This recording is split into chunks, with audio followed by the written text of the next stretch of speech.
Welcome to Gnanaprasunam astro channel. ఇవాళ వీడియోలో 2026 June 2వ తేదీ జరగబోయే గోచార గురు భగవానుని స్థాన మార్పు వల్ల మేషం నుండి మీనం వరకు ఒక్కొక్క రాశికి ఎలాంటి ఫలితాలు ఉంటాయి, మరియు గురుగ్రహం వంటి పెద్ద గ్రహం ఉచ్చ స్థితికి వచ్చినప్పుడు దాని ప్రభావం ఒక దేశానికే పరిమితం కాకుండా ప్రపంచవ్యాప్తంగా ఎలాంటి ప్రభావం మరియు మార్పులు ఉంటాయో తెలుసుకుందాము.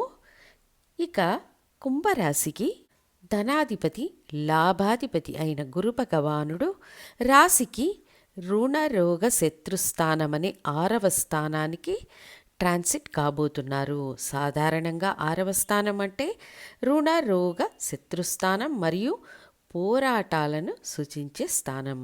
ఇక్కడ గురువు ఉన్నప్పుడు ఆర్థిక పరంగా మానసిక పరంగా తీవ్రమైన ఒత్తిడిని, కుటుంబ అవసరాల కోసం పోరాడవలసిన పరిస్థితి, శుభకార్యాల కోసం అప్పులు చేయవలసి రావడం వంటి పరిస్థితులను సృష్టిస్తారు. అయితే 6వ స్థానంలో కూర్చొని ఉన్న గురువు పోరాటాలని ఇచ్చినప్పటికీ ఆయన వీక్షణ పడే స్థానాలైన 2, 10, 12 స్థానాలు ఒక పెద్ద ఊరట మరియు రక్షణను ఇస్తాయి.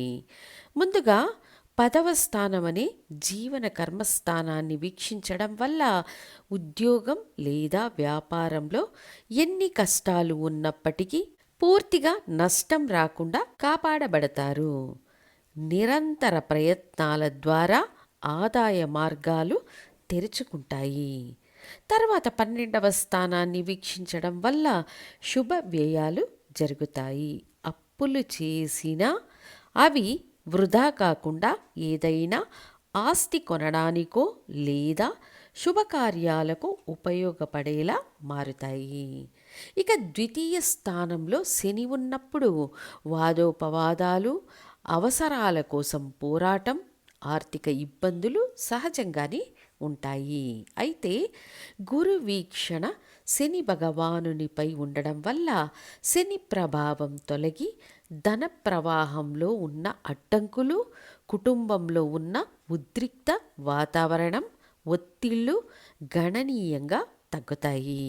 వచ్చే ఏడాది గురువు తదుపరి స్థానానికి, శని భగవానుడు తదుపరి స్థానానికి మారినప్పుడు, అదేవిధంగా ఈ ఏడాది చివరిలో రాహుకేతువుల స్థాన మార్పు, ఇలా 4 ముఖ్య గ్రహాల మార్పులు జరుగుతుండడం వల్ల ఇప్పుడు మీరు పడుతున్న పోరాటాలన్నీ మీకు ఒక మంచి అనుభవ పాఠంగా మారి జీవితం ఒక స్థిరమైన సానుకూల మార్గం వైపు సాగుతుంది.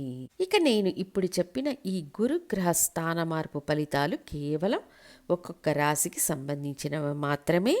అయితే ప్రపంచవ్యాప్త మార్పుల పరంగా ఈ గురు సంచారం శుభమా లేక అశుభమా అని అడిగితే, మీ వ్యక్తిగత జాతకం ప్రకారం గురువు శుభస్థానంలో ఉండి మీ రాశికి యోగకారకుడిగా ఉంటూ మీకు గురుదశ లేదా గురుభుక్తి జరుగుతుంటే మంచి ఫలితాలు రెట్టింపు అవుతాయి. ఒకవేళ మీ వ్యక్తిగత జాతకంలో గురువు బలహీనంగా ఉన్నా లేదా అనుకూలించని స్థితిలో ఉన్నా, గోచార రీత్యా ఫలితాలు బాగున్నప్పటికీ మీకు వచ్చే మంచి ఫలితాల శాతం తగ్గుతుంది. అంటే గోచారం అనేది ఒక ప్రేరణ మాత్రమే, కానీ అసలు ఫలితం మీ జనన జాతకం మరియు మీకు జరిగే దశాభుక్తులపై ఆధారపడి ఉంటుంది. ఈ విషయాన్ని అందరూ గమనించగలరు. ఇక గురువు కర్కాటక రాశిలోకి ప్రవేశించడం మంచి విషయం. గురువు పూర్తి పవర్లో ఉంటారు. మీనంలో ఉన్న శనిని వీక్షించి శనిని శాంతపరుస్తారు. ఇది కూడా మంచి విషయం.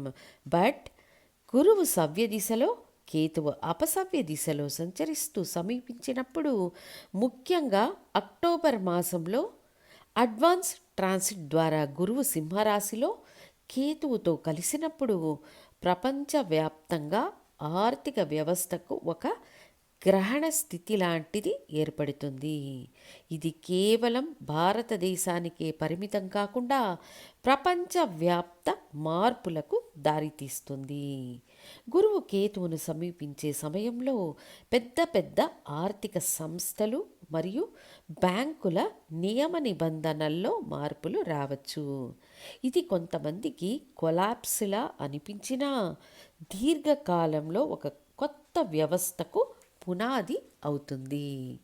ముఖ్యంగా ప్రపంచవ్యాప్తంగా కొన్ని గందరగోళ పరిస్థితులు ఉన్నప్పటికీ ఎవరి జాతకంలో అయితే గురువు బలంగా ఉంటారో వారికి ఈ ఉచ్చ గురువు అద్భుతమైన యోగాన్ని, ప్రయోజనాలను కలిగిస్తాడు. ముఖ్యంగా మీ లగ్నం మరియు ప్రస్తుతం జరుగుతున్న దశాభుక్తులపై ఫలితాల తీవ్రత ఆధారపడి ఉంటుందని తెలియజేస్తూ తర్వాతి వీడియోలో చివరి రాశి అయిన మీనరాశి వారికి గోచార గురు భగవానుని స్థాన మార్పు ఎలాంటి ఫలితాలను ఇస్తుందో తెలియజేస్తాను. ధన్యవాదాలు.